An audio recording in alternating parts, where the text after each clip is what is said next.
সারা দেশে গ্যাসের তীব্র সংকট এখনো কাটেনি। ফিলিং স্টেশনে গড়ে 5 ঘন্টা লাইনে দাঁড়িয়ে মিলছে মাত্র 200 থেকে 300 টাকার গ্যাস।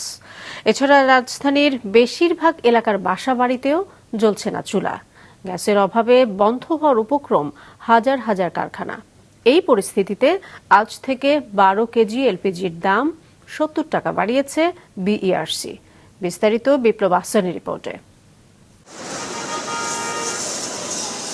রাজধানীর মহাখালী এলাকার সিএনজি স্টেশনগুলোতে লম্বা গাড়ির লাইন। ঘন্টার পর ঘন্টা অপেক্ষা করতে গিয়ে ক্লান্ত শরীরে ঘুমিয়ে পড়েছেন এই গাড়ির চালক ওয়ালিউল্লাহ। গ্যাসের পিছনে দৌড়তে দৌড়তে আমার সময় শেষ হয়ে যায়, তো ঘুমানোর জন্য আজকে 2 সপ্তাহের ভিতরে আমি বাসায় যাইতে পারি নাই। একই অবস্থা অন্য চালকদেরও।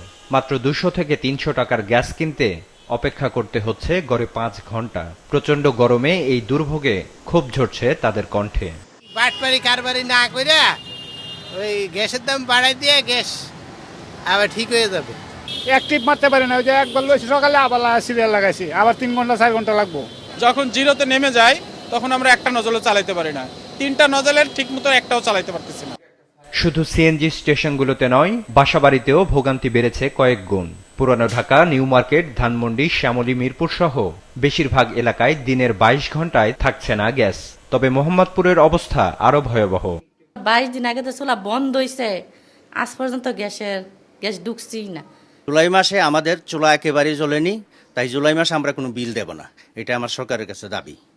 কয়টা বিল দিব ভাই বলেন? এই যে গ্যাস বিল, তারপর বিদ্যুৎ বিল, এটা তো সম্ভব হচ্ছে না। রাজধানীর বাহিরেও একই চিত্র।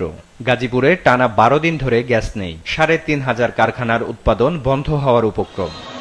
গ্যাস সংকটের মধ্যে অনেক জেলায় এলপি গ্যাস সিলিন্ডারের দাম বাড়িয়েছে অসাধু ব্যবসায়ীরা। যদিও বিইআরসি আজ থেকে 12 কেজি এলপিজির দাম 70 টাকা বাড়িয়েছে। বিপ্লব আহসান, মাছরাঙা সংবাদ, ঢাকা।